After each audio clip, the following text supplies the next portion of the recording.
లేఖనాల నుంచి ఒకసారి చూద్దాం. ఆదికాండం 40వ అధ్యాయం 16వ వచనం. ఎవరైనా పెద్దగా చదవటానికి ప్రయత్నం చేయండి. అతడు తెలిపిన భావము మంచిదని రక్షకారుల అధిపతి చూచి అతనితో కనెను. నేనును కలకంటిని, ఇదిగో తెల్లని పిండి వంటలు గల 3 గంపలు, తెల్లని పిండి వంటలు గల 3 గంపలు నా తల మీద ఉండెను. ఏ గంప? మీది గంపలో, అంటే అన్నిటికంటే పైనున్న గంప. ఆ గంప ఎవరి కొరకు? ఫరో నిమిత్తం. మీది గంపలో ఫరో నిమిత్తము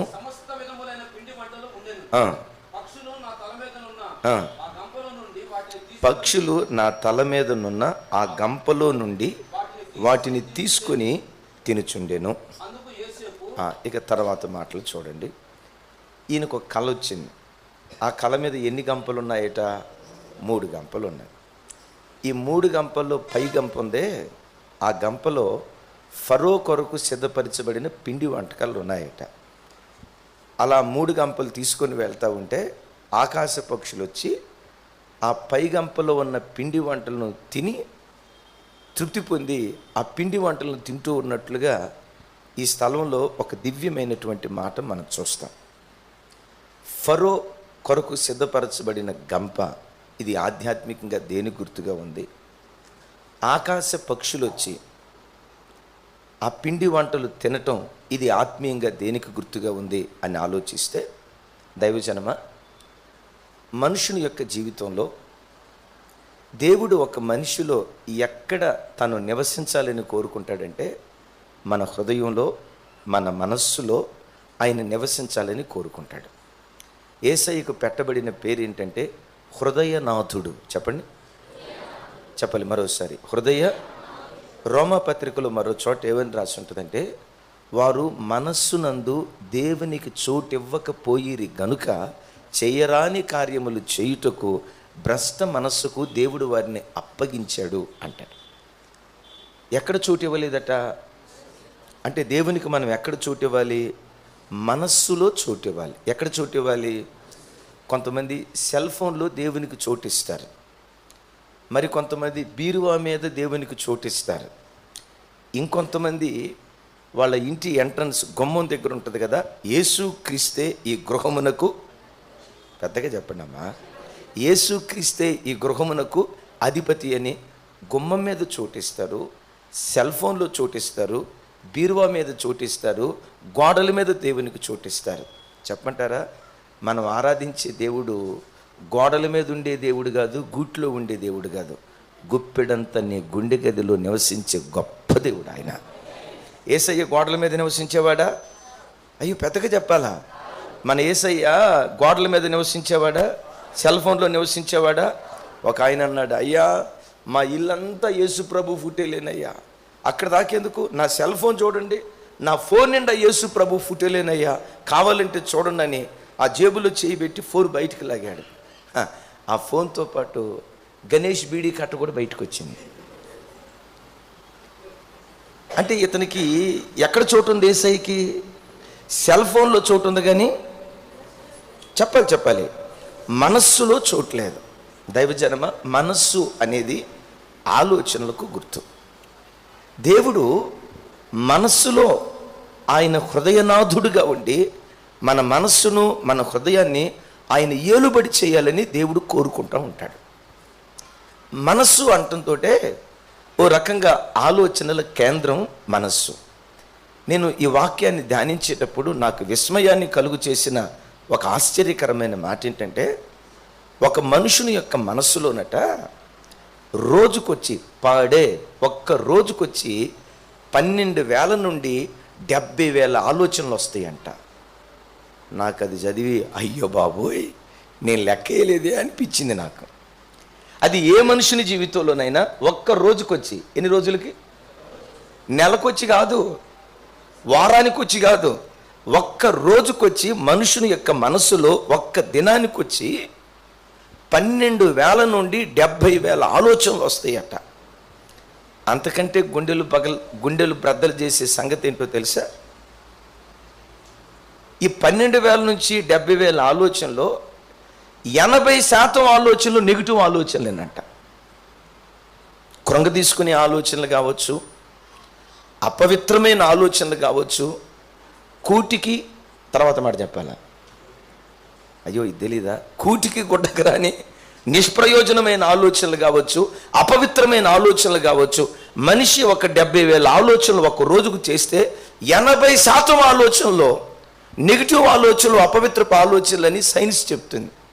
నేను ఆ మాట చదివినప్పుడు శాస్త్రవేత్తలు ఇప్పుడు కనుక్కున్నారేమో కానీ ఆదికాండం 6వ అధ్యాయంలోనే దేవుడు కనుక్కున్నాడు. తమ్ముడు ఎప్పుడు? ఆదికాండం 6వ అధ్యాయంలోనే. ఆదికాండం 6వ అధ్యాయం 5వ వచనం ఒకసారి చదవండి. నరుల చెడుతనము భూమి మీద గొప్పదనియు వారి హృదయములలోని తలంపుల ఊహ అంతయు అప్పుడప్పుడు కేవలము చెడ్డదనియు అని రాసిందా? అది పట్టుకోవాలా అమ్మ, చెప్పాలరా తల్లి. అయ్యా వెనక కూర్చున్న వాళ్ళు కూడా మరలా ఆ చివరి మాట పంచివాడు చూడండి. అది వారి హృదయములలోని తలంపుల యొక్క ఊహ అంతయు, అంతా కొంత, అంతయు అంతా ఎల్లప్పుడూ కేవలము చెడ్డదని యెహోవా చూచి. అరే శాస్త్రవేత్తలు చూడక మునిపే యెహోవా చూశాడు. ఏమంటాడు ఆయన? నరుని హృదయపు ఆలోచనల్లో ఎల్లప్పుడూ వారి ఊహ అంతయు కేవలము చెడ్డది అని మాట్లాడుతున్నాడు.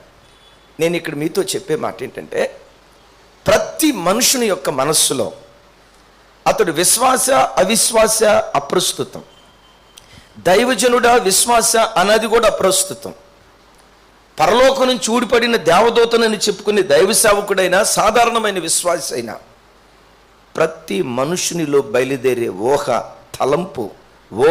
తలంపు ఎక్కువ శాతం చెడ్డగా ఉంటుంది. నాతో సహా మీకు అర్థమవటానికి నా స్థాయిని తగ్గించుకొని నేను చెప్పట్లేదు సుమి, నేను మనిషినే.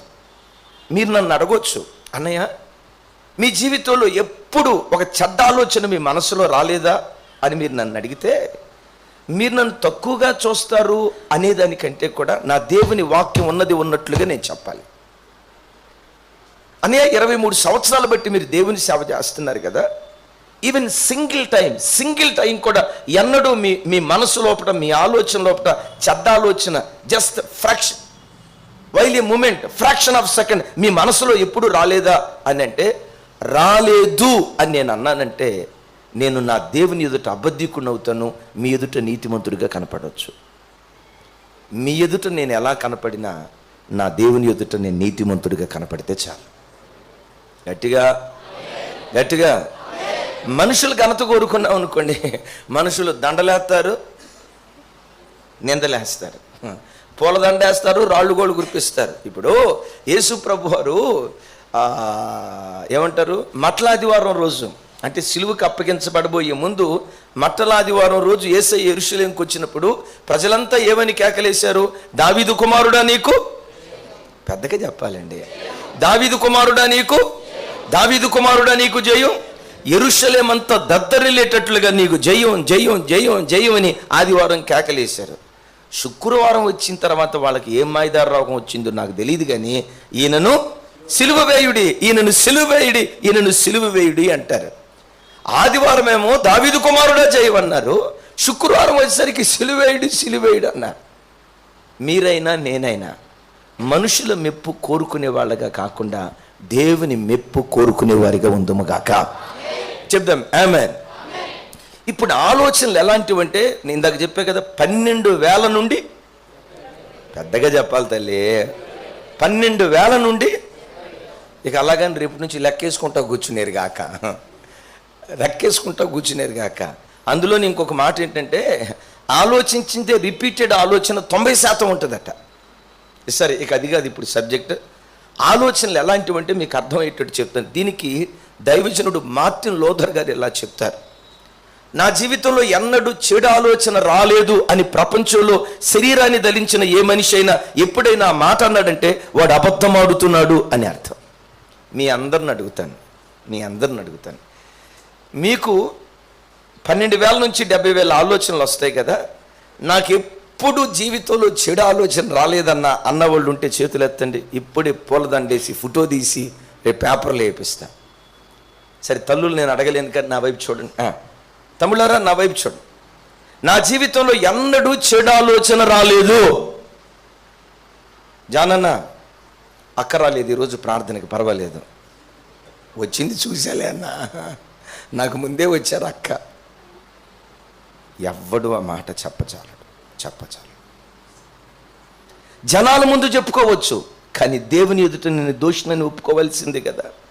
అయితే ఇక్కడ గమనించండి, దైవజనుడు మార్టిన్ లోథర్ గారు దీన్ని గురించి ఏమంటారంటే, ఆలోచనలు అనేవట ఆకాశంలో ఎగిరే పక్షులు లాంటివట. ఆకాశంలో ఎగిరే పక్షులు లాంటివి.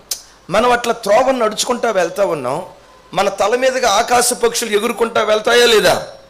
అటు వెళ్ళేవి అటు వెళ్తాయి, ఇటు వెళ్ళేవి ఇటు వస్తాయి, ఇటు వెళ్ళేవి ఇటు వెళ్తాయి, అటు వెళ్ళేవి అటు వస్తూ ఉంటాయి. ఆకాశంలో మన తలకు పైగా పక్షులు ఎగరకుండా మనం ఆపగలమా? ఆకాశం వైపు చూసి ఏ పక్షులారా స్టాప్ దేర్ అన్నా అనుకోండి, అటుకు నోరుంటే ఒరే పిచ్చోడా, నేనే ఎగుతూనే ఉంటా, వెళ్తూనే ఉంటా, నువ్వు స్టాప్ దేర్ అన్నా, గెట్ అవుట్ ఫ్రమ్ హియర్ అన్నా కుదరదు. ఆలోచనలు కూడా ఎలాంటివంటే, మనస్సులో బయలుదేరే తలంపులు కూడా ఎలాంటివంటే ఆకాశంలో ఎగిరే పక్షులు లాంటివి. ఆకాశంలో ఎగిరే పక్షులను ఎవడైనా నిలువరించగలడా? నిలువరించలేం. కానీ ఏది నిలువరించగలమో తెలుసా? ఆ ఆకాశ పక్షులు మన తల మీదకి వచ్చి గూడు కట్టుకొని గుడ్లు పెట్టి పిల్లలు పొదక్కుండా మాత్రం నిలువరించగలం. I right? నా మాట అర్థమైందా? ఏది నిలువరించగలం? ఆకాశ పక్షులు మన తల మీదకి వచ్చి గూడు కట్టుకొని ఆ గూట్లో గుడ్లు పెట్టి పిల్లలను పొదిగి మన తల మీద కాపురం చేయకుండా మాత్రం నిలువరించగలం. అవునా కాదా? అక్కడ దాకేందుకంటే గూడు దాకేందుకు కొన్నిసార్లు ఎందుకో మనకు తెలియదు కదా, నాకు తెలుసు ఆ సంగతి. కాకి కొన్నిసార్లు మనం అట్లా వెళ్తూ ఉంటే పెటామని వచ్చి కొట్టిపోద్ది. కొట్టేటప్పుడు ఏం చేస్తాం చెప్పండి? వెల్కమ్ కాకి సిస్టరు, నువ్వు కొట్టాలనుకుంటే కొట్టు, దాడి చేయాలంటే దాడి చేయి అని దాన్ని ఆహ్వానిస్తామా? అదిలించడానికి ప్రయత్నం చేస్తామా? చెప్పాలి. అదిలించడానికి ప్రయత్నం చేస్తాం. గమనించిన అది మన దగ్గరకు రాబోతుంటేనే అదిలిస్తూ ఉంటామే, మరి మన తల మీద గూడు కట్టుకొని గుడ్లు పెడితే మనం మౌనంగా ఉంటామా? అలాగే దేవుని బిడ్డలారా, కొన్నిసార్లు దుష్టాలోచనలు ప్రతి మనిషి జీవితంలో తప్పకుండా వస్తాయి. ఆ ఆలోచన వచ్చేటప్పుడే వెను వెంటనే క్షణం కూడా ఆలస్యం చేయకుండా ఇటు వచ్చిన పక్షి అలా దాటుకుంటూ వెళ్ళిపోయినట్లుగా ఒక తప్పుడు ఆలోచన అలా వచ్చిందంటే వెరీ నెక్స్ట్ మూమెంట్ ఆ ఆలోచన నిన్ను దాటిపోయేటట్లుగా నిన్ను కాపాడుకోవాలి. మరొకసారి చెప్దాం ఆమేన్. ఏ వ్యక్తికి ఒక రెప్పపాటు కాలంలో చెడు ఆలోచన రాకుండా ఉండదు, కానీ ఆ ఆలోచన మీద స్టిక్ అని కాకూడదు, ఆ ఆలోచన మీద నిలవబడకూడదు. వెంటనే ఒక చెడు ఆలోచన రాబోతూ ఉంటే యేసు రక్తమే జయం. ఆ ఆలోచన నుంచి వేరే ఆలోచన వైపు వెళ్ళటం చూడటంతో కొన్ని సందర్భాల్లో ఒక తప్పుడు ఆలోచన రావచ్చు. చూసిన మరుక్షణమే మన కంటిని, దావీదు గారు అంటాడు కదా, వ్యర్థమైన వాటిని చూడకుండా నా కన్నులను త్రిప్పివేయి అంటాడు. ఇప్పుడు మీరు గమనించండి, ఆకాశ పక్షులు లాంటివి తలంపులు. ఈ తలంపులని ఆకాశ పక్షులు గూడు పెట్టుకోకుండా గుడ్లు పెట్టకుండా మనం జాగ్రత్తగా కాపాడుకుంటూ జస్ట్ అలా పాస్ ఆన్ అవటానికి అవకాశం ఇవ్వాలి. కానీ అలాగని ఈ మాట విని ఓహో ఒక క్షణం అట్లా ఆలోచించవచ్చు అన్నట్టు తప్పు లేదనుకుంటా అని అనుకునేది గాక, ఆ ఆలోచన క్షణంలో నిన్ను దాటిపోయేటట్లుగా ఆ ఆలోచనను ఎదిరించేవారిగా ఉందుముగాక. ఇప్పుడు ఒక మాట, అసలు మనిషి జీవితంలో దుష్టాలోచనలు రావటానికి కారణం ఏంటి? నరుని హృదయపు ఆలోచన ఎల్లప్పుడూ కేవలము చెడ్డది. మనుషుని యొక్క మనస్సులో దుష్టాలోచనలు పుట్టడానికి 2 కారణాలు ఉన్నాయి లేఖనాల వెలుగులో. ఒకటి, దుష్టాలోచన దుష్టుడైన సాతాను ద్వారా కలుగుతుంది. ఈ మాట పట్టుకోండి. ఎవరి ద్వారా? రెండవది, చూచిన వాటిని బట్టి విన్న వాటిని బట్టి మనుషుని యొక్క మనస్సులో దుష్టాలోచన కలుగుతుంది. ఈ 2 మాటలు పట్టుకోండి. ఒకటి, దుష్టాలోచన ఎవరి వలన కలుగుతుంది? దీనికి బైబిల్లో ఆధారం చూపిస్తాను. చూడండి, యోహాను సువార్త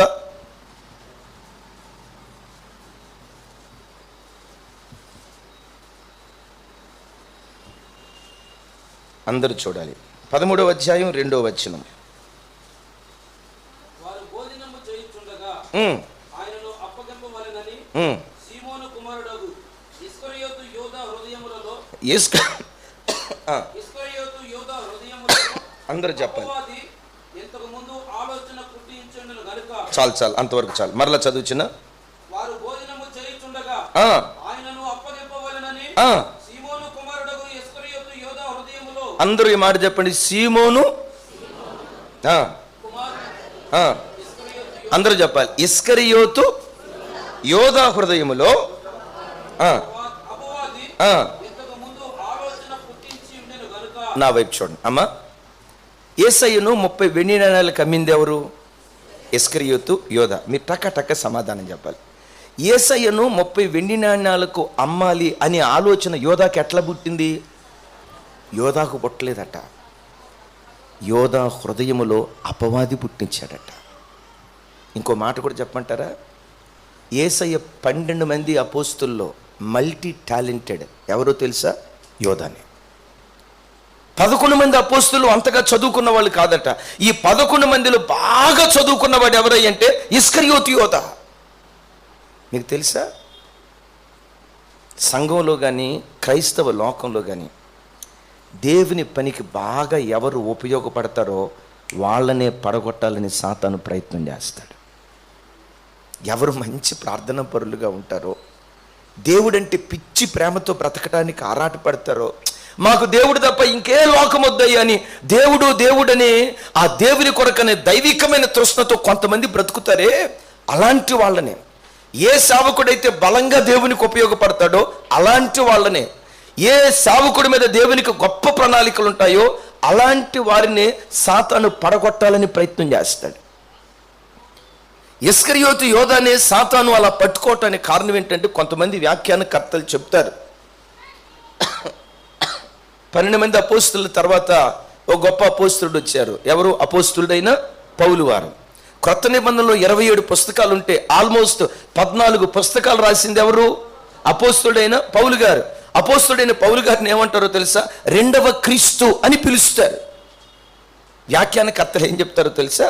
అసలు అపోస్తులుడైన పౌలు యొక్క స్థానం ఇస్కరియోతు యోధాదట. ఎవరిదమ్మా? చూడండి, అలా గొప్పగా ఎవరిని దేవుడు వాడుకోవాలనుకున్నాడో ఆ యోధా మనస్సులోనే ఈ చెడు ఆలోచన సైతానుగాడు పుట్టించాడు. చెల్లెలారా నా వైపు చూడండి, తమ్ముళ్ళారా నా వైపు చూడండి. ఎప్పుడైనా ఒక చెడు ఆలోచన, అలాగని అపవిత్రమైన కార్యం చేయటమే కాదు, త్రాగుడు చెడు ఆలోచన కాదా? ఫోర్నోగ్రఫీ చూడటం చెడు ఆలోచన కాదా? సినిమాలు చూడటం చెడు ఆలోచన కాదా? ఏమట్లా చూస్తున్నారు? చెప్పాలి. ప్యాకాట్ ఆడటం చెడు ఆలోచన కాదా? ఇవాళ రేపు గమనించండి, క్రికెట్ ఇప్పుడు వరల్డ్ కప్ జరుగుతుంది. నిన్న రాత్రి ఒక ఆయన చెప్తున్నాడు, అయ్యా వరల్డ్ కప్ స్టార్ట్ అయిందయ్యా, నా కొంపకు నిప్పు అంటుకుందయ్యా. వరల్డ్ కప్ స్టార్ట్ అవడానికి మీ కొంపకు నిప్పు అంటుకోవటానికి కారణం ఏంటయ్యా అంటే ఆయన ఏడుస్తూ చెప్పిన మాట ఏంటో తెలుసా? నా కొడుకులు ఇద్దరికీ క్రికెట్ బెట్టింగ్కి అలవాటు పడ్డారయ్యా, మొన్నటిదాకా ఐపీఎల్లో ఆడారయ్యా, కొన్ని లక్షల రూపాయలు నష్టపోయానయ్యా, వాళ్ళు కాళ్ళు గడ్డాలు పట్టుకొని బ్రతిమలాడుతున్నా.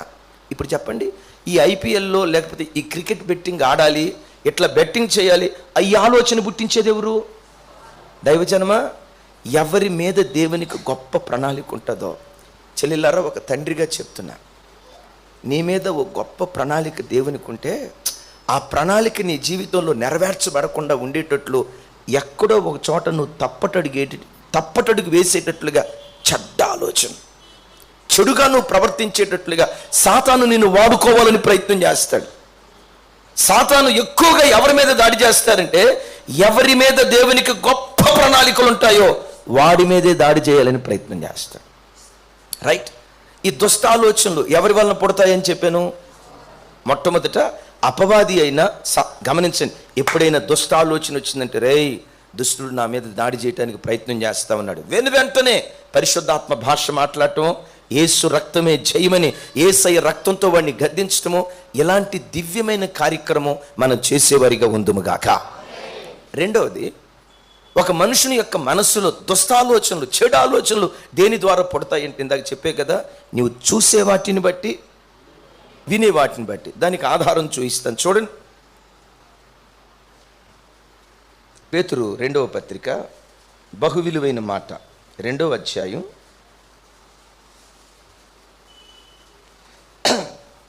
14వ వచనం.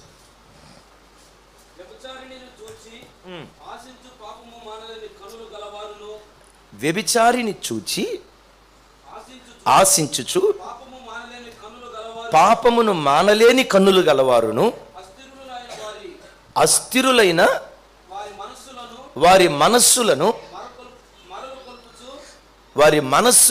మరులగొల్పుచు. అస్థిరులైన వారి మనస్సులను మరులగొల్పుచు. ఇప్పుడు వాళ్ళ మనసు ఏమైపోయిందట? అస్థిరం అయిపోయింది. అస్థిరం అవటం మాత్రమే కాదు, పాపం వైపు వారి మనసు ఏమవుతుందట? మరుల గొల్పబడుతుంది అంటాడు. నా వైపు చూడండి.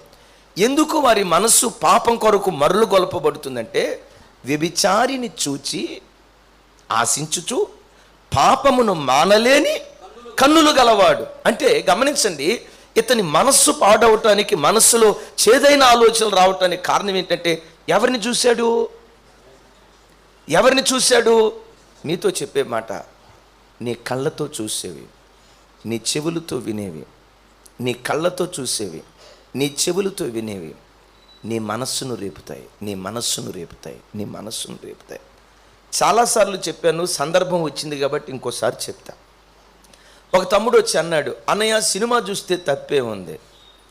తప్పు ఒప్పు నువ్వే చెప్తుకోనయ్యా, సినిమాలో మంచి ఉంటుందా చెడు ఉంటుందా అన్నాను. అన్న మంచి ఉంటుంది చెడు ఉంటుంది అన్న అన్నాడు. మంచి ఎక్కువ ఉంటుందా చెడు ఎక్కువ ఉంటుందా అన్న. 90% చెడే ఉంటుందన్నా అన్నాడు. సరే ఆ చెడు ఏంటో చెప్పు అన్నాను. ఏముందన్నా, ద్వంద్వార్థాలతో కూడుకున్న మాటలు, అర్ధనగ్నంతో కనపడే యవ్వన ఆడబిడ్డలు బికినీ డ్రెస్తో ఆ డ్యాన్స్ చేస్తూ ఉంటారన్న, అపవిత్రత కనపడిద్దన్నా అన్నాడు. నేను అడిగా, మరి అపవిత్రమైన డ్యాన్స్ చేస్తున్న ఆ కార్యక్రమాన్ని చూస్తా, అది నీ కళ్ళతో చూస్తా, ఆ అపవిత్రమైన అశ్లీలమైన న్యూడ్ ఫొటోస్ నీ కళ్ళతో చూస్తా ఆ ఫొటోస్ చూస్తూ స్తోత్రం ప్రభా, యేసు రక్తమే జయం ప్రభా, నీకు స్తోత్రం అని ప్రభుని స్తుతిస్తావా, గుటకలు మింగుతావా అన్న. ఏమన్నాడు తెలుసా? అప్పుడు ఎట్టా స్తోత్రం చెప్తావా అన్నా, అప్పుడు గుటకలే మింగుతాం కదన్నా. మనస్సు ఇప్పుడు రేపబట్టడానికి కారణమేంది? అందుకని ఏవి వినాలో అవే నువ్వు విందువుగాక, ఏది చూడాలో అదే నువ్వు చూచుదువుగాక, మరోసారి ఏది చదవాలో అదే నువ్వు చదువుదువుగాక. నీ ఆధ్యాత్మిక జీవితానికి ఏ మాటలు ప్రయోజనమో ఆ ప్రయోజనకరమైన మాటలే యేసు నామములో నీ చెవులతో విందువుగాక.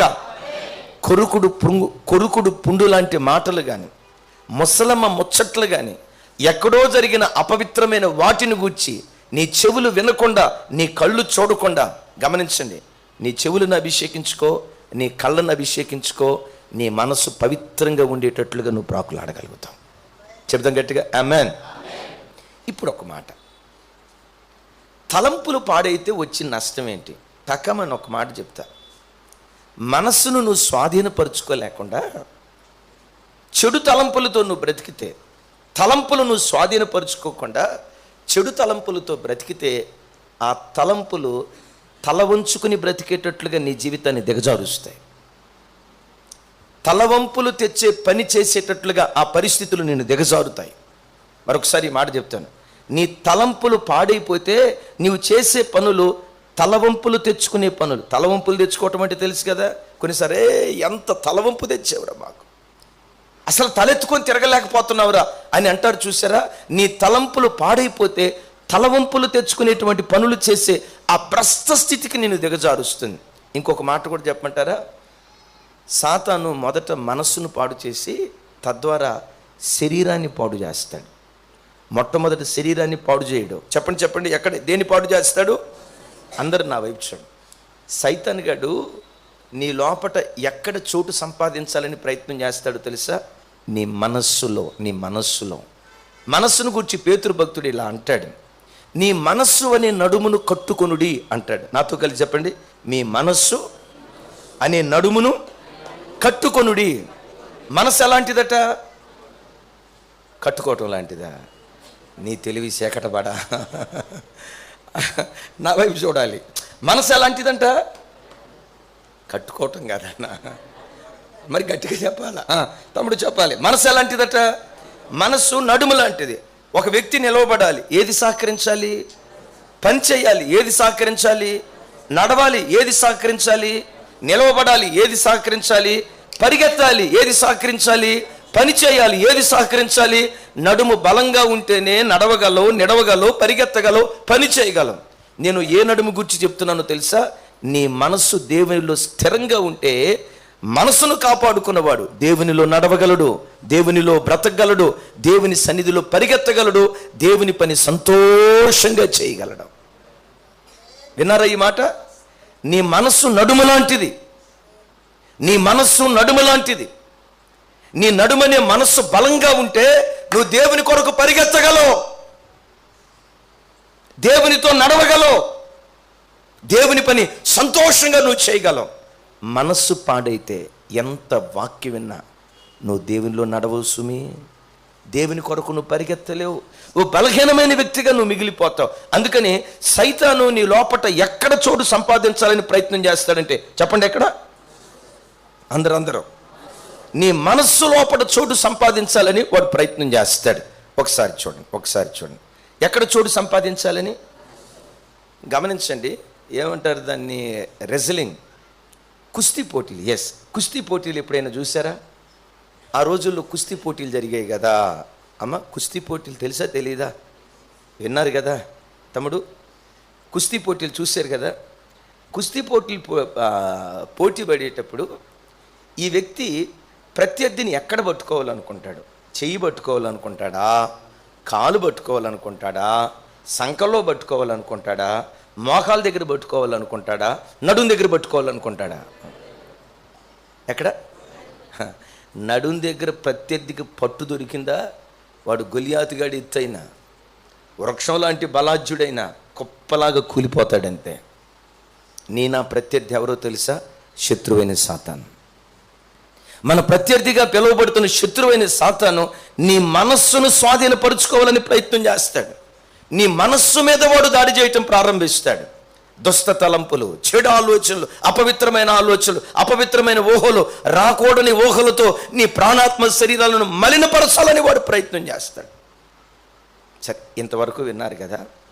ఇప్పుడు మీరు నన్ను అడగొచ్చు, డెఫినెట్గా మీ లోపల ఉన్న ఆలోచన కూడా ఇదంతా బాగానే ఉందన్నా, నా బాధ కూడా అదే. మరి ఈ మనసును స్వాధీనపరుచుకునేది ఎట్లా? విన్నారా? చెప్పాలి. ఈ మనస్సును మా బాధ కూడా అదే. ఊహల్లో కూడా పాపం చేయని పవిత్రమైన జీవితం ప్రభు కొరకు బ్రతకాలని ఉంది. మ్యాక్సిమం అది కొంత కుదిరింది, కానీ కొన్ని సందర్భాల్లో సాతాను మనస్సును పొల్యూట్ చేస్తున్నాడు. ఆ ఒక్క సందర్భంలో కూడా సాతాను గాడికి చోటు ఇవ్వకుండా నేను నిష్కలంకుడిగా బ్రతకాలంటే ఏం చేయాలి? తలంపులను జయించడానికి 4 మార్గాలు టక చెప్తాను, అందరూ వినండి. ఇందాక మన మూలవాక్యం చదువుకున్నాం కదా, ఆయనకు వచ్చిన కళ ఒకసారి చదవండి.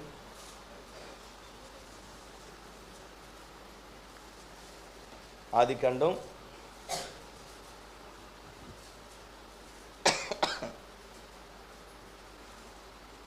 40వ అధ్యాయం 16వ వచనం చదవండి. అతడు తెలిపిన భావము మంచిదని పక్షకారుల అధిపతి చూచి అతనితో ఇట్లనెను, నేనును కల కంటిని. ఇదిగో తెల్లని పిండి వంటలు గల 3 గంపలు తల మీద ఉండెను. వీధి గంపలో ఫలం నిమిత్తము సమస్త విధములైన పిండి వంటలు ఉండెను. పక్షులు నా తల మీద ఉన్న ఆ గంపల నుండి వాటిని తీసుకొని తినుచుండెను. నా గంపల మీద ఉన్న వాటిని తీసుకొని, ఎక్కడుంది ఆ గంప? ఆ గంప మీదకి ఎవరు వచ్చారు? పక్షులు. అంటే సాతాను అని మనం సువార్తల్లో పక్షులు విత్తనాలు ఎత్తుకొని వెళ్ళిపోయారు అని బైబిల్లో రాసి ఉంటుంది కదా. ఆ సందర్భంలో ఆకాశ పక్షులను దుష్టుడితో సాతానుతో పోల్చారు. అలాగని ఇక పక్షిని చూడటంతో ఒరే సైతాన్ వచ్చిందిరా, యేసు రక్తమే జయం పో అని పక్షులను పట్టుకుని అనేరుగాక. ఆ సందర్భంలో అలంకార ప్రాయంగా ఆ మాట వాడబడింది. నిప్పు ఉంది కదా, నిప్పును వాక్యంతో పోలుస్తారు, పరిశుద్ధాత్మతో పోలుస్తారు, అదే సందర్భంలో నిప్పును భక్తిహీనతతో కూడా పోలుస్తారు, తీర్పుతో కూడా పోలుస్తారు.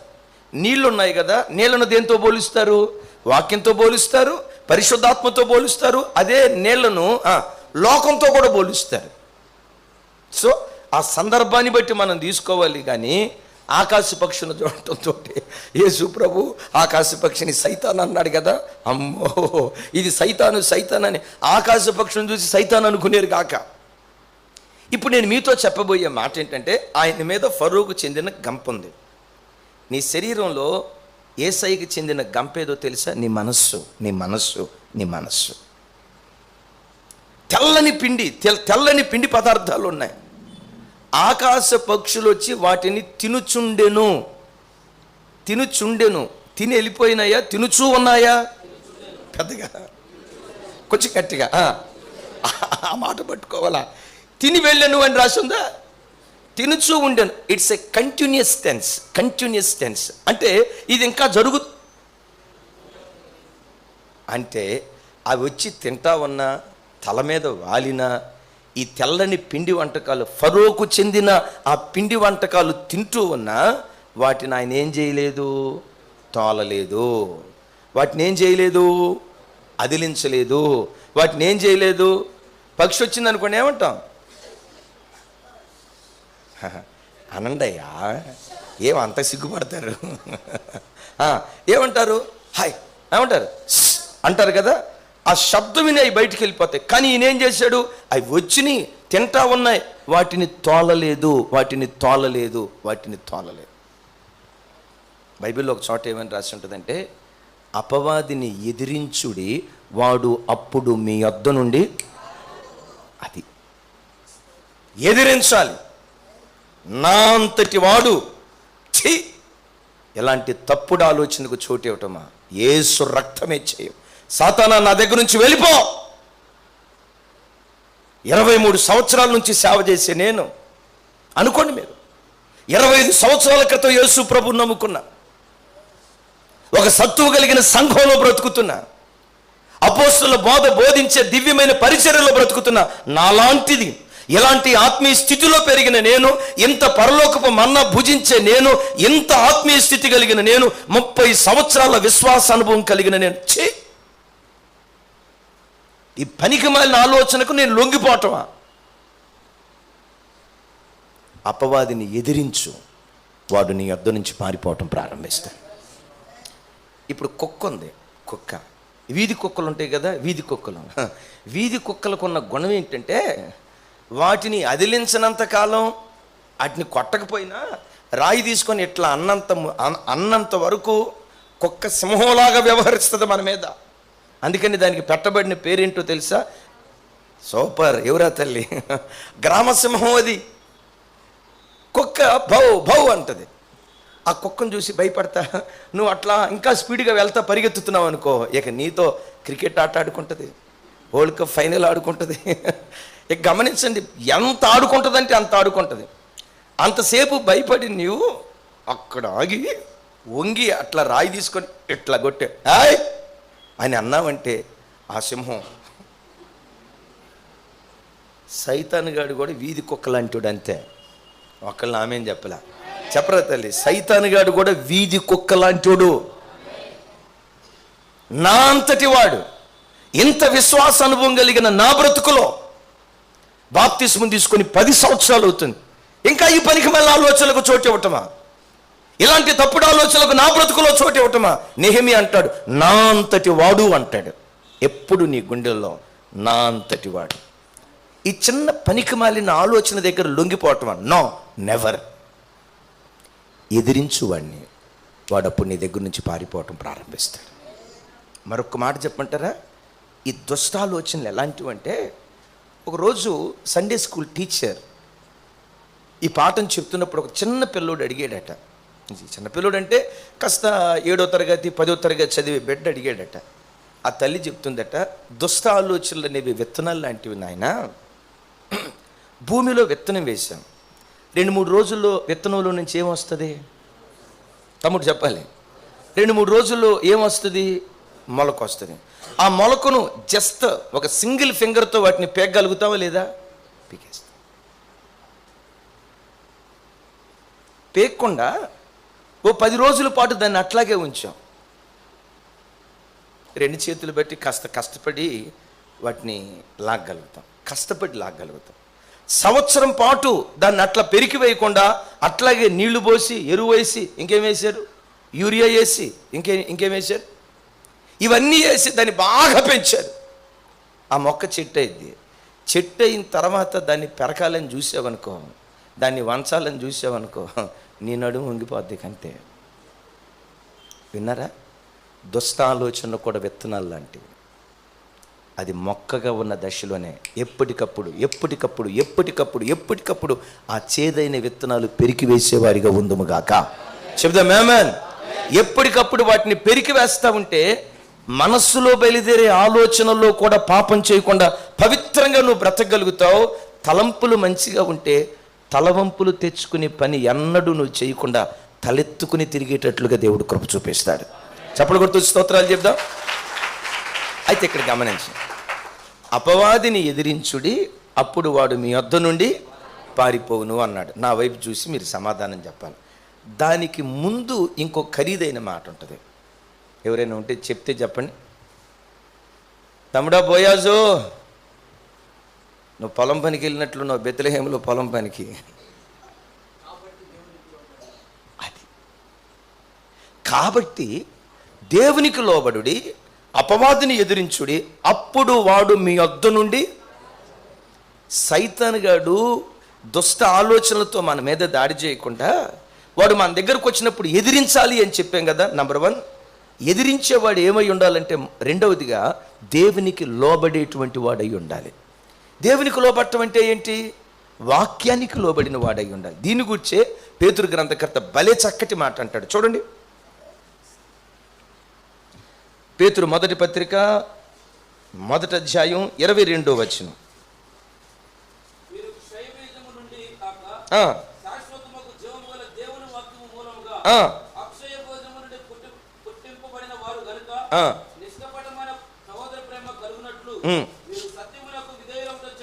సత్యమునకు విధేయులవుట చేత. చప్పట్లు కొడుతూ దేవునికి స్తోత్రాలు చెప్దాం. చిన్న మాట మరలా నాకు చదివి చెప్పు. నా వైపు చూడండి. ఏమని అంటాడు? నాతో కలిసి చెప్పండి. మీరు సత్యమునకు విధేయులవుట చేత మీ మనస్సులు పవిత్రపరచబడినట్లు. ఇప్పుడు మిమ్మల్ని అడుగుతా, మనస్సు దేని వలన పవిత్రపరచబడుతుందట? సత్యమునకు. చెప్పాలి. సత్యమునకు విధేయులవుట చేత. సత్యం అంటే ఏంటి? మీరు ఇట్లా అనొచ్చు, నేనే మార్గం, నేనే సత్యం, నేనే జీవం. యేసయ్యే సత్యం. యేసయ్యకు లోబట్టం అంటే ఏంటి? కీర్తనలో ఒక చోట రాసి ఉంటుంది, నీ వాక్య సారము సత్యమే అంటాడు. చెప్పండి. నీ వాక్య సారము సత్యమే అంటాడు. అంటే సత్యానికి లోబట్టం అంటే దేనికి లోబడాలని? దేవుని వాక్యానికి ఎవడు లోబడతాడో దుష్టుడు వాడి తలంపుల మీద దాడి చేయుడు. సత్యమే వాని మనస్సును పవిత్రపరుస్తుంది. చప్పలు కొట్టు స్తోత్రాలు చెప్దా. దేనికి లోబడాలి?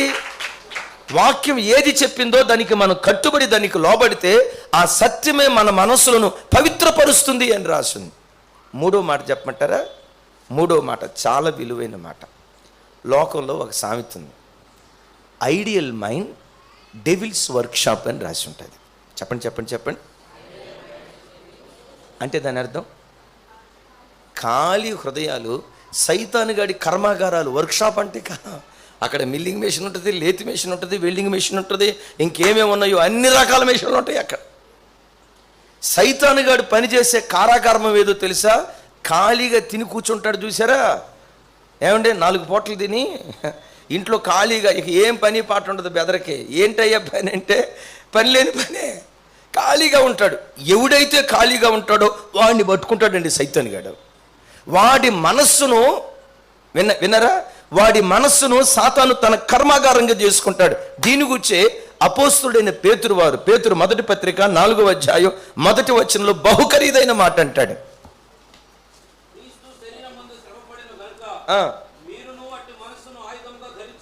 నాతో కలిసి చెప్పండి. క్రీస్తు శరీరమందు శ్రమపడెను గనుక మీరును అట్టి మనస్సును ఆయుధముగా ధరించుడి.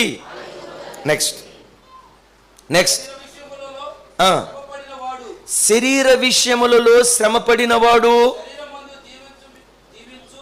శరీరమందు జీవించు మిగిలిన కాలము ఇక మీదట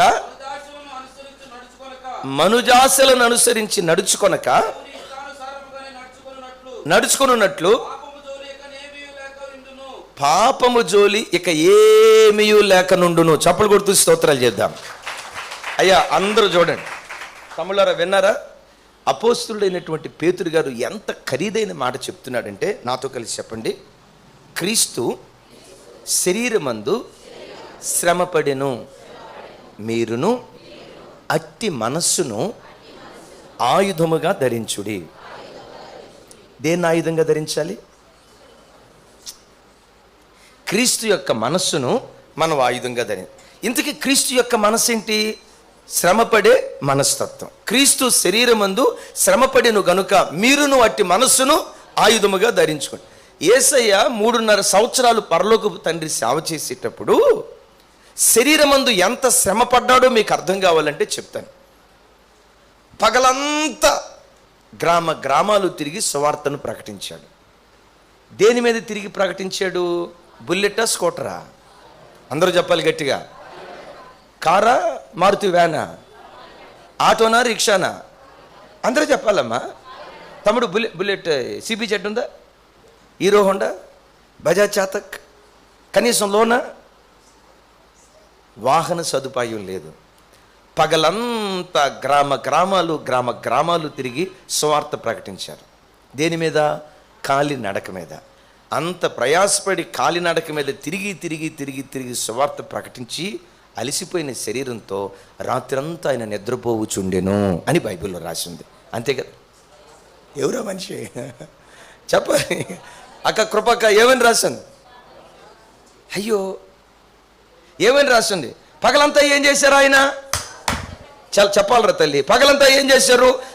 గ్రామాలు తిరుగుతూ పట్టణాలు తిరుగుతూ కాలి నడకన సువార్త ప్రకటించాడు. ఆటో సదుపాయం లేదు, అరే 2 వీలర్ సదుపాయం లేదు. చివరికి చూడండి విచిత్రం, లోనా సదుపాయం కూడా లేదు. కాలి నడక మీద గ్రామాలు పట్టణాలు తిరిగి అలిసిపోయేటట్లుగా పగలంతా సేవ చేశాడు. బైబిల్లో ఆశ్చర్యాన్ని విస్మయాన్ని కలుగు చేసే మాట ఏంటో తెలుసా? రాత్రంతయు ప్రార్థనలో గడుపుచుండెను. ఎక్కడ? పగలు పని, రాత్రి ప్రార్థన. శరీరమందు ఒక కర్షకుడు నలగొట్టబడ్డట్లుగా ప్రభు నలగొట్టబడ్డాడు. పేతురు గారు ఇక్కడ ఏమంటాడో తెలుసా? క్రీస్తు శరీరమందు శ్రమపడిను గనుక మీరును అట్టి మనస్సును ఆయుధంగా ధరించండి. ఏంటి ఆయుధంగా ధరించాలి? శ్రమపడటం. ఏమనుకోవద్దు. పిల్లలకి దసరా హాలిడేస్ వచ్చినాయి, పిక్నిక్కి పంపించొద్దు. ఇక తర్వాత దొరకడం. ఈ మాయదారి ఫ్రెండ్స్ ఉంటారు కదా, వాడు ఏదో చూపించకూడదు చూపిస్తాడు, చెప్పకూడదని చెప్తాడు. ఆ చెడు బీజం వాడిలో పడుతుంది. మరి ఏం చేయమంటారన్నా? ఇంట్లో ఏదన్నా పని ఉంటే పని చెప్పండి, చర్చికి పంపించండి, ఏదో ఒక పని చేయించండి. ఇక అది కూడా కుదరలేదా? టాపీ పనికి పంపించండి, ఏం పర్వాలా. మీరు అంటారు, మా పిల్లల్ని టాపీ పనికి పంపించటం అన్న. ఖాళీగా కూర్చోబెట్టి ఇంట్లో మేపుతావే, అదే వాడి భక్తి జీవితానికి ప్రమాదం. క్రైస్తవుడు ఎప్పుడు ఖాళీగా ఉండకూడదు. Even single hour. నేను అతిశయానికి చెప్పను. జనవరి 1వ తారీఖు నా డైరీ ముందేసుకొని, నా డైరీ ఎదుట దేవుని సన్నిధిలో మోకరించి ఒక మాట అంట, 365 రోజుల్లో ఒక్క పూట కూడా నేను ఖాళీగా ఉండకూడదయ్యా. ఒక కష్టజీవిలాగా నీ ద్రాక్ష తోటలో నేను పనిచేయాలి. ఒక్క రోజు కూడా, ఒక్క పూట కూడా ఖాళీ లేకుండా నేను పనిచేయాలి. ఎందుకు? శరీరమందు శ్రమ పడటం అది యేసయ్య మనస్సు. ఆ మనస్సును మనం కూడా ఆయుధంగా ధరించాలి. మీ ఎదురు కనపడుతున్న నేనున్నాను కదా, ఎక్కడ దాకా ఎందుకు? ఈ వారం నా షెడ్యూల్ చెప్తాను. రేపు ప్రొద్దున్నే 4:30 నుండి 6:30 దాకా అరుణోదయ ప్రార్థన. రేపు మధ్యాహ్నం మదిరాలో ఒక ప్రేయర్ మీటింగ్ ఉంది. మదిరా ఎక్కడ? హైదరాబాద్కి మదిరాకి ఎంత దూరం అన్న? కొత్త పెళ్లి కొడుకు బయటికి వెళ్ళి వచ్చిన దూరం అన్నట్టు చూస్తున్నారు. ఎంత దూరం ఉంటుంది? సుమారుగా 200 కిలోమీటర్ల దూరం. అక్కడికి వెళ్ళి మరలా రాత్రి ఒక చోట ప్రార్థన చూసుకొని నేను రావాలి. మరలా మంగళవారం 4:30 నుండి 6:30 దాకా ప్రార్థన. మంగళవారం సాయంత్రం ఎక్కడుంది? స్టేషన్ కాన్పూర్లో. మళ్ళీ బుధవారం పొద్దున్న ఎక్కడుంది? 4:30 నుండి 6:30 దాకా చర్చిలో ప్రార్థన. మరలా బుధవారం సాయంత్రం నీ స్టేషన్ కాన్పూర్లో ప్రార్థన. అయిపోయిందా? మరలా బుధవారం రాత్రి కల్లా నేను హైదరాబాద్ రావాలి. ఓకే. మరలా గురువారం 4:30 నుండి 6:30కి అరుణోదయ ప్రార్థన చూసుకొని గురువారం మధ్యాహ్నం ఖమ్మంలో ఒక పెండ్లి ఉంది. ఆ బాబు ఆస్ట్రేలియాలో ఉంటాడు. వాళ్ళు ఎప్పుడో 4 నెలల క్రితం డేట్ బుక్ చేసుకున్నారు. అక్కడికి వెళ్ళాలి. రైట్. అక్కడికి వెళ్ళి మరలా ఖమ్మం నుంచి గురువారం రాత్రి నేను రావాలి. శుక్రవారం పగటిపూట చెప్పాలి 4:30 నుండి 6:30కి ప్రార్థన. శుక్రవారం మధ్యాహ్నం సోరారంలో మన చర్చికి వచ్చే వాళ్ళది ఒక హౌస్ డెడికేషన్. శుక్రవారం రాత్రి గుంటూరులో ఆదరణకర్త మినిస్ట్రీస్లో 50 రోజుల ఉపవాస ప్రార్థన ముగింపు సభ. శుక్రవారం అక్కడికి వెళ్ళి తెల్లవారుజాము 4:30కి వచ్చి శనివారం 4:30 నుండి 6:30 దాకా ప్రార్థనలో పాలు పంపులు పొందితే శుక్రవారం ఉదయం ఏముంటుంది? మళ్ళా శనివారం ఏముంటుంది? నాకు ఇది కష్టంగా అనిపించదు. ఎందుకో తెలుసా? కష్టాన్ని ఇష్టంగా ఎంచుతా. కష్టాన్ని ఇష్టంగా ఎంచడానికి కలిగిన కారణాల్లో నా స్వార్థం కూడా ఒకటి ఉంది. ఎందుకో తెలుసా? శరీరమందు శ్రమపడువాడు మనుజాసలను నెరవేర్చడు, వాడు పాపము జోలియక పోడు. లేఖలో రాయబడినటువంటి మాట. తమ్ముడా, ఇప్పుడు వ్యాపారం నిమిత్తం తిరుగుతూ ఉన్నప్పుడు ఫోన్ ఆన్ చేసి యూట్యూబ్లో ఏముంది, వాట్సాప్లో ఏముంది చూసే టైం ఉందా? పంపించిన మెసేజ్లు కూడా చూసామండి. చూడలేదన్నా. ఎందుకు చూడలేదు? టైం లేదన్నా అని అంట. అది ఖాళీగా కూర్చుంటే నీ యూట్యూబ్, ఇంకొకడు యూట్యూబ్ చూసి బతుకంతా ఊపుడు రోగమే. Idle mind devil's workshop. ఎప్పుడు ఖాళీగా ఉండొద్దు. ఏదో ఒక పని చదువుకుంటున్నారా? పుస్తకాలు, కాంపిటేటివ్ ఎగ్జామ్ ఏదో ఒకటి చదువుకోండి. లేదా సమయం దొరికిందా దేవుని సన్నిధిలో ప్రార్థన చేయి. ఎప్పుడు ఏదో ఒక పనిలో ఎంగేజ్ అయి ఉండాలి. ఎందుకంటే శరీరమందు శ్రమపడువాడు మనుజాసలను. ఆ మధ్య ఒక కలెక్టర్ గారి ఇంటర్వ్యూ చూసా నేను. ఆ కలెక్టర్ గారు కూలీనాలి చేసుకునే పేద కుటుంబంలో నుంచి ఆశీర్వదించబడి ఒక జిల్లాకు కలెక్టర్ అయ్యాడు. ఆయన ఇంటర్వ్యూ చేశారు. ఇంటర్వ్యూ చేసే వాళ్ళు ఏమన్నారంటే, అయ్యా నీకు చిన్నతనంలో తండ్రి కోల్పోయావు, అమ్మ విధవరాలు, పేద కుటుంబం, కూలీనాలి చేసి నేను చదివించిందన్నావు, 10వ తరగతి పలానా చోట, ఇంటర్మీడియట్ పలానా చోట, ఇంజనీరింగ్ పలానా చోట చేశానని చెప్పావు కదా. సహజంగా టీనేజ్లో అంటే 10th క్లాస్ ఇంటర్మీడియట్లో చెప్పండి ఏముంటుంది? ఇంటర్వ్యూలు అడుగుతూ ఉంటారు కదండి.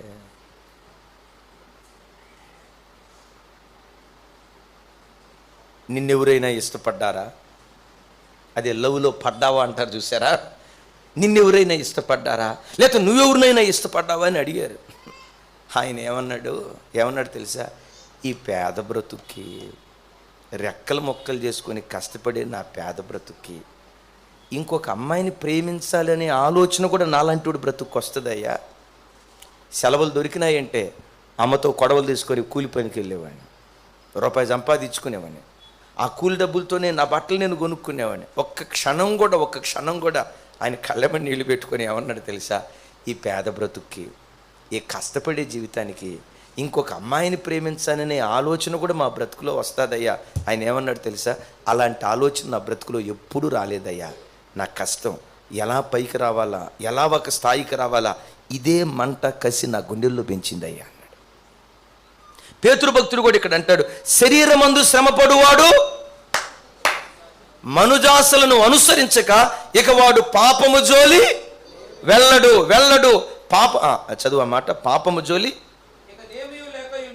ఇక నేమియూ లేక ఉండును అంటాడు. ఇక అంటే శరీరమందు శ్రమ పడేవాడికి ఇక పాపం జోలి ఇక వాడికి సంబంధం ఉండదు. ఆఖరి మాట చెప్తాను చూడండి. ఈ గది అంతా చీకటితో ఉంది, నీ మనస్సు చీకటితో ఉంది అనుకోండి. ఈ గది అంతా చీకటితో ఉంది.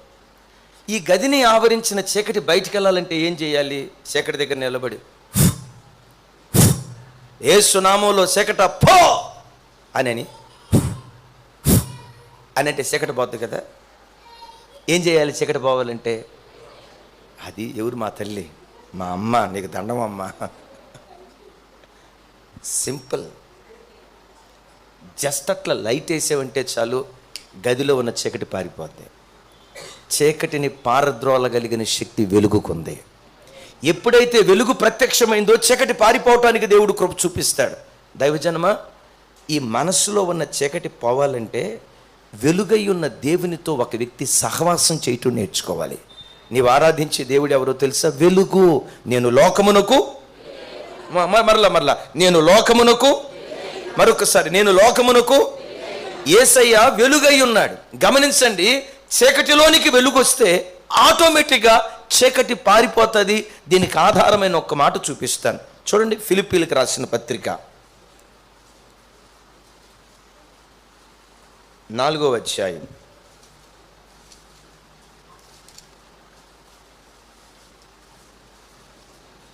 ఫిలిప్పీలకు రాసిన పత్రిక 4వ అధ్యాయం. అందరూ చూడాలి, నేను చదువుతాను.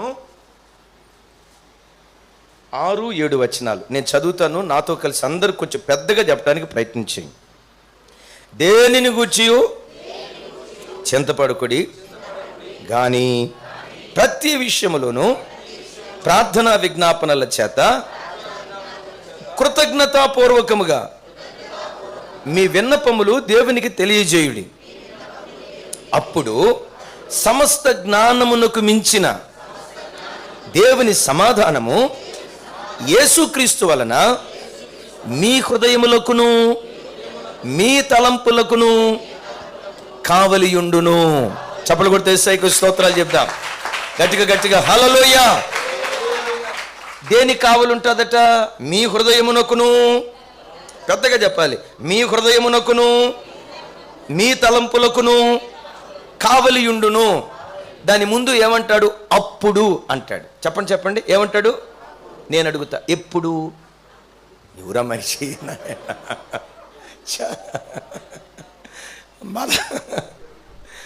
అట్లా కాదు, నా వైపు చూడండి ఇంకొకసారి. ఏమని రాసి ఉంటుందంటే, అప్పుడు మీ హృదయములకు మీ తలంపులకు. అరే, ఆ మాట ఎంత బాగుంటుందో చూడండి. మీ హృదయమునకు తలంపులకు కావలియుండును అని రా. ఇప్పుడు గమనించండి, గేటు దగ్గర కావలవాడు మేలుకొని ఉన్నాడు. దొంగ లోపలికి వస్తాడా? గట్టిగా చెప్పాలండి. దొంగ లోపలికి వస్తాడా? కావలివాడు రైఫిల్ పట్టుకొని, పిస్తలు పట్టుకొని, ఖడ్గం పట్టుకొని గేటు దగ్గర నిలబడి ఉన్నాడు. కావలివాడు నిలబడి మేలుకొని ఉండగా దొంగ లోపలికి రావడానికి అవకాశం ఉంటుందా? ఇక్కడ ఏమంటాడు? అప్పుడు మీ హృదయమునకు మీ తలంపులకు కావలియుండును. అప్పుడు అంటే ఎప్పుడంటే దేవుని సన్నిధిలో మనం ప్రార్థించినప్పుడు. గట్టిగా చెప్దాం ఆమేన్. సో ఆ ప్రార్థన చేయటం అంటే ఎవరితో సహవాసం చేయటం? చెప్పాలమ్మా. ప్రార్థన అంటే ఎవరితో సహవాసం చేయటం? మనం ఆరాధించే దేవుడు ఏమై ఉన్నాడు? చెప్పే కదా, మనం ఆరాధించే దేవుడు ఏమై ఉన్నాడు? వెలుగై ఉన్నాడు. వెలుగు వచ్చిందంటే చీకటి ఏమైపోద్ది? ఎప్పుడైతే దేవునితో నువ్వు సహవాసం చేయటం ప్రారంభిస్తావో ఆ సహవాసమే నీ హృదయానికి నీ తలంపులకు గొప్ప కావలిగా మారిపోతుంది. గట్టిగా చెప్దాం ఆమేన్. ఆ రీతిగా ఒక వ్యక్తి ఎంత భయంకరమైన చెడు తలంపులనైనా అవలేలగా జయించగలిగే శక్తిమంతుడిగా మార్చబడతాడు. 4 విషయాలు చెప్పాను. ఎలా అవలేలగా వాటిని జయించగలుగుతాడంటే, మొట్టమొదట వాడిని ఏం చేయాలి? నేను జయించలేకపోతున్నానన్నా, నా వల్ల కావట్లేదన్నా అని అనొద్దు. ఎదిరించాలి. నా అంతటి వాడు ఎదిరించాలి. ఎస్, తలంపులలో కూడా ఊహల్లో కూడా పాపం చేయకుండా పవిత్రంగా బ్రతికే బ్రతుకు మనిషికి అది సాధ్యమే. నేను అలా బ్రతుకుతానయ్యా. సాతాను దుష్ట ఆలోచనలు తీసుకొచ్చేటప్పుడు కృంగిపోవటం కాదు, నా వల్ల కావట్లేదయ్యా పద్దాకలు అనుకోవటం కాదు. వాడిని ఏం చేయాలి? ఎదిరించాలి. రెండవది సత్యమునకు చెప్పాలి, సత్యమునకు లోబడాలి. మూడవది శరీరమందు సుఖపడాలి. అంతేనా? శరీరమందు శ్రమపడాలి. నాలుగవది సహవాసం చేయాలి. ఆయనతో నువ్వు సహవాసం చేస్తే నీ తలంపులు పవిత్రంగా ఉంటాయి, అప్పుడు యేసయ్య మధ్యాకాశానికి వచ్చినప్పుడు తలెత్తుకొని రాజులాగా పరలోకానికి వెళ్ళటానికి దేవుడు కృప చూపిస్తాడు. చెప్దాం ఆమేన్. యేసయ్య మధ్యాకాశానికి వచ్చినప్పుడు రాజులాగా పరలోకానికి వెళ్ళటానికి దేవుడు కృప చూపించును గాక. ఇప్పుడు నేను చెప్పిన మాటలన్నీ టక్క టక్క టక్క టక్క ఒక్క నిమిషంలో రిమైండ్ చేస్తాను, మీరే చెప్పాలి. రోజుకొచ్చి మనుషుని మనసులో ఎన్ని ఆలోచనలు వస్తాయని చెప్పాను?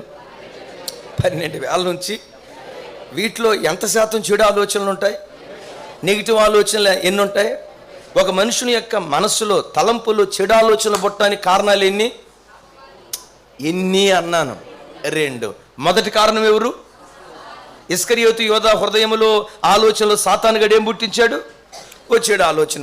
రెండవది, ఒక మనుషుని యొక్క తలంపులో చెడు ఆలోచనలు రావటానికి కారణం ఏంటి? చూసిన వాటిని బట్టి, విన్న వాటిని బట్టి చెడు ఆలోచనలు. అసలు ఈ చెడు ఆలోచనలు, చెడు తలంపులు ఎందుకు తీసుకొస్తాడు సైతానుగాడు అంటే